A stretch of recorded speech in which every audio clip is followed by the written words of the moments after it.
ప్రభుత్వానికి వ్యతిరేకంగా అంటే యువజన శ్రామిక రైతు పార్టీకి వ్యతిరేకంగా పనిచేస్తే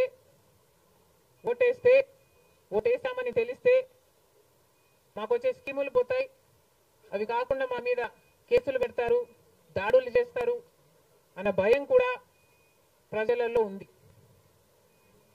ఓటుకి 3,500 రూపాయల నుంచి ఇవ్వడం జరిగింది. విచ్చలవిడిగా డబ్బులు ఖర్చు పెట్టారు, డబ్బులు పని చేయకపోతే బెదిరించారు, లేకపోతే కేసులు పెడతామని, స్కీములు తీసేస్తామని, ఇలాంటి ఎన్నో ప్రలోభాలకు కడప ప్రజలు గురయ్యారు. ఇవన్నీ కూడా పనిచేశాయి. నేను కడపలో గెలవకపోవడానికి కారణం టైం అనే నేను అనుకుంటున్నాను. బికాస్ నేను కడపలో తిరిగింది కేవలం 14 రోజులు మాత్రమే. 14 రోజులు క్యాంపెయిన్ చేశాము, మిగతా టైం స్టేట్ వైడ్ క్యాంపెయిన్ చేశాము. మేము 14 రోజులు ఎంత కష్టపడినా కూడా we were not able to cover most of the geographical area. చాలా మటుకు రూరల్ ప్రాంతాలలో కనీసం రాజశేఖర్ రెడ్డి బిడ్డ పోటీ చేస్తుంది అన్న విషయం కూడా చాలా మందికి తెలియలేదు. మేము పోటీ చేసింది కూడా ఎలాగైనా సరే మళ్ళీ హంతకులు హత్య చేపించిన వాళ్ళు చట్టసభలకు వెళ్ళకూడదు అని ఉద్దేశంతో మాత్రమే పోటీ చేయడం జరిగింది. సరే, అది జరగకపోయి ఉండొచ్చు, కానీ ప్రజల కంటే పైన ఉన్నది దేవుడు. ఐఎమ్ వెరీ ష్యూర్ వాళ్ళ పాపం పండుతుంది, పండే రోజు కోసం దేవుడు కూడా ఎదురు చూస్తున్నాడని నా అభిప్రాయం.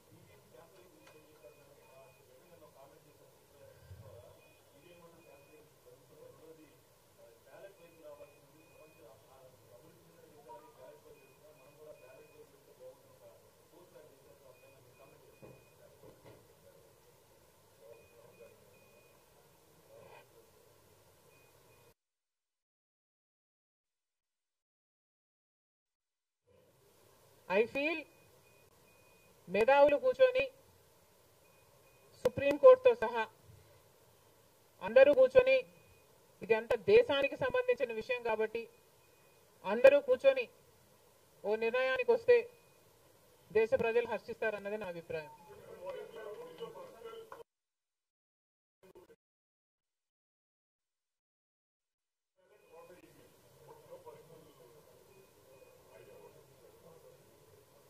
How does it matter what I think personally? Exactly. The reason I want Supreme Court to be involved is because I don't know the entire positives and the negatives of it. So there should be intellectuals, there should be the best of the judicial sitting and discussing over it and see the pros and the cons of it and then come to a decision is what I think. Because as of now, I do not have the entire information of the whole topic.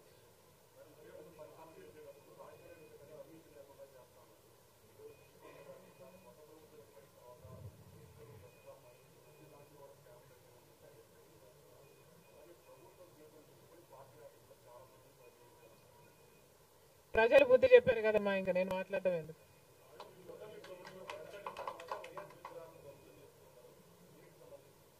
ఇది చాలా దారుణం. కేవలం ఒక party ఓడిపోయింది కాబట్టి రాజశేఖర్ రెడ్డి గారి విగ్రహాలను ధ్వంసం చేయడం అన్నది చాలా దారుణం.